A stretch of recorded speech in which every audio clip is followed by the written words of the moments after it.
In this video, I will show you how to enter publications in SERVAL without a DOI or PubMed ID. First of all, you should log in to my Unil by going to my.unil.ch and clicking on Member of Unil. You will then fill in your login details here and click in Connect.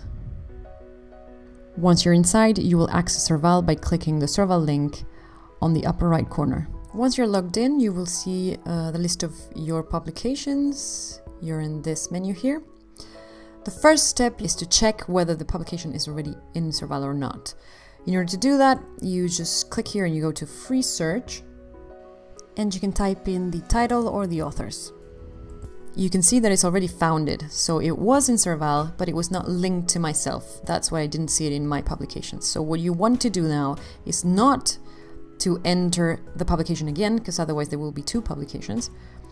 So you just will click on the details of the publication you want to link yourself to and click on the I am an author button. So I'm going to click that, and it will say that I'm going to link myself. You have the details of the publication here if you want to check it again, and I will save.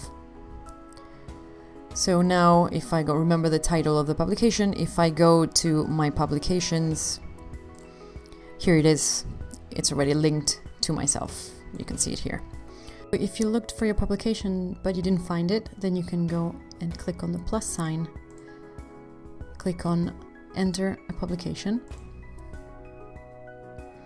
If you had a DOI, then you would use this automatic entry box. But since we don't have a DOI, then we're going to do the manual entry. Then you just choose the type and subtype and click on manual entry. Let's just then fill in the title of the article, the authors. If there have been contributors or translators, then you can add them here. The name of the journal. The ISSN of the journal is important because it will be used to check the editor's policy on open access for the next step when you're uploading your full text. So it's important to have it. If you don't know it yet, you can just click on this button here and you just enter the name of the journal. You click on the magnifying glass and it will show you the ISSN for that journal. So you just click on plus and the ISSN is now already there. You will then click that it's been published.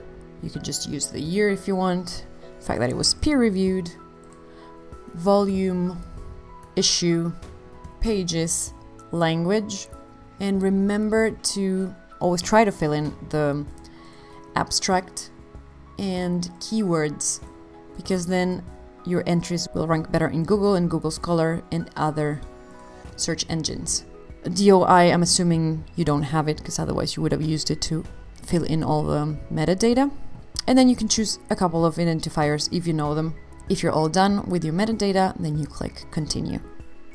But in order to know which version of your article you're allowed to share, you can click simply in this very important link that will take you directly to Sherpa Romeo. That way you don't have to go and look for your specific article.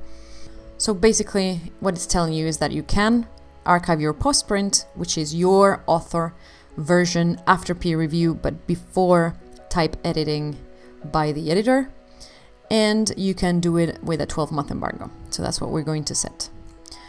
Then I will click this and I will add my PDF. Once you add the file, you choose which version it is. In this case, it's going to be an author accepted manuscript or postprint, because it's what we saw in Sherpa Romeo that we can do. And we will click on continue. Next, it will be setting the links. So in this case, it hasn't found any automatic link, so we will do it manually. I will add myself to this publication, and I will also add my unit. I can continue. And finally, we're in the visibility stage where we're going to push to validation. And in this step, we can set the embargo for the full text. So we will say the same embargo for all documents, because we only have one document, starting when? Ideally on the publication date, or you can do it now and then calculate how many more months you need for the embargo. Let's say it's from today, and then we had a 12-month embargo.